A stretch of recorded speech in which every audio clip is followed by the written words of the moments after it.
गोत्र एक शब्द जो हमारी पहचान और वंश से जुड़ा है, लेकिन अक्सर अनसुना रह जाता है। क्या गोत्र सिर्फ एक नाम है या इसमें कुछ गहरे राज छिपे हुए हैं? तो चलिए इस वीडियो में हम गोत्र के बारे में पूरी जानकारी हासिल करते हैं और जानते हैं कि यह हमारे जीवन और पहचान से कैसे जुड़ा हुआ है। संस्कृत शब्द गोत्र का मूल अर्थ गौशाला या गायों का आश्रय है। ऋग्वेद में, जो लगभग 1500 ईसा पूर्व रचित है, गोत्र शब्द का प्रयोग गौशाला के संदर्भ में हुआ है। समय के साथ इस शब्द का अर्थ विस्तृत होकर वंश या कुल को दर्शाने लगा। प्रारंभिक समाज में प्रत्येक गोत्र के सदस्य अपने पशुओं पर विशिष्ट चिन्ह लगाते थे, जो उनके सामूहिक स्वामित्व और पहचान का प्रतीक था। यह प्रथा समूह के भीतर एकता और सामूहिक पहचान को मजबूत करती थी। गोत्र प्रणाली का विकास जैसे जैसे सामाजिक संरचनाएं विकसित हुईं, गोत्र की अवधारणा भी विस्तृत होकर संयुक्त परिवारों और वंशों का प्रतीक बन गई। प्रारंभ में गोत्र 7 प्रमुख ब्राह्मण ऋषियों से संबंधित थे: अत्रि, भारद्वाज, गौतम, जमदग्नि, कश्यप, वशिष्ठ और विश्वामित्र। बाद में अगस्त्य ऋषि को जोड़कर यह संख्या 8 हो गई। इन ऋषियों के वंशजों ने अपने अपने गोत्र स्थापित किए, जो आज भी समाज में प्रचलित हैं। प्रमुख गोत्र और उनके ऋषि। कश्यप गोत्र। यह गोत्र ऋषि कश्यप से संबंधित है, जो अपने समय के प्रमुख ऋषियों में से एक थे। अगस्त्य गोत्र। ऋषि अगस्त्य से संबंधित यह गोत्र दक्षिण भारत में वैदिक संस्कृति के प्रसार के लिए प्रसिद्ध है। आत्रेय गोत्र। ऋषि अत्रि से उत्पन्न यह गोत्र पुराणों में वर्णित है। भारद्वाज गोत्र। ऋषि भारद्वाज से संबंधित यह गोत्र ब्राह्मण, राजपूत और मराठा जातियों में पाया जाता है। कौशिक गोत्र। महर्षि विश्वामित्र से संबंधित यह गोत्र कौशिक नाम से भी जाना जाता है। गौतम गोत्र। महर्षि गौतम से जुड़ा यह गोत्र बौद्ध धर्म के प्रवर्तक बुद्ध के पारिवारिक नाम के रूप में भी प्रसिद्ध है। पराशर गोत्र। महर्षि पराशर से संबंधित यह गोत्र प्रवर्तक माने जाते हैं। कौंडिन्य गोत्र। उत्तर और दक्षिण भारत दोनों में पाया जाने वाला यह गोत्र इतिहास में दक्षिण पूर्व एशिया तक शासन करने वाले ब्राह्मण राजाओं से संबंधित है। जमदग्नि गोत्र।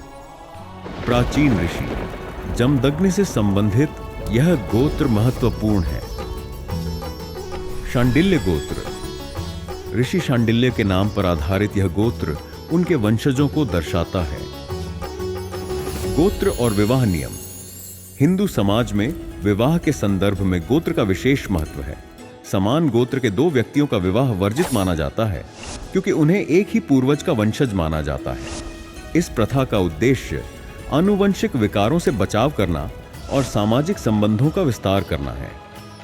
यह नियम विशेष रूप से उत्तर भारतीय समाज में कठोरता से पालन किया जाता है, जबकि दक्षिण भारत में कुछ भिन्नताएं देखी जाती हैं। गोत्र और आनुवंशिकी। आधुनिक आनुवंशिकी के अनुसार गोत्र प्रणाली Y क्रोमोसोम के माध्यम से पितृवंशीय वंश को दर्शाती है, जो पिता से पुत्र में स्थानांतरित होता है। यह प्रणाली प्राचीन समाज में आनुवंशिक विकारों से बचाव के लिए विकसित की गई थी। महिलाओं में Y क्रोमोसोम नहीं होता, इसलिए विवाह के बाद महिलाएं अपने पति के गोत्र को अपनाती हैं।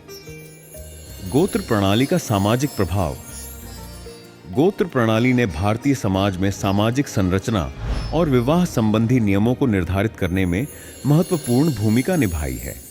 यह प्रणाली न केवल आनुवंशिक स्वास्थ्य को बनाए रखने में सहायक रही है, बल्कि सामाजिक एकता और पहचान को भी मजबूत करती है। हालांकि समय के साथ सामाजिक परिवर्तन और वैज्ञानिक दृष्टिकोण के कारण गोत्र प्रणाली की प्रासंगिकता पर प्रश्न उठाए गए हैं, फिर भी यह आज भी कई समुदायों में सांस्कृतिक और सामाजिक पहचान का महत्वपूर्ण हिस्सा बनी हुई है। गोत्र प्रणाली। भारतीय संस्कृति और समाज का एक महत्वपूर्ण अंग है जो प्राचीन काल से वर्तमान तक सामाजिक संरचना, विवाह नियमों और आनुवंशिक स्वास्थ्य को प्रभावित करती आई है। समय के साथ इसमें परिवर्तन और विकास हुआ है, लेकिन इसकी मूल अवधारणा आज भी समाज में महत्वपूर्ण स्थान रखती है। गोत्र की आधुनिक प्रासंगिकता और विविधता।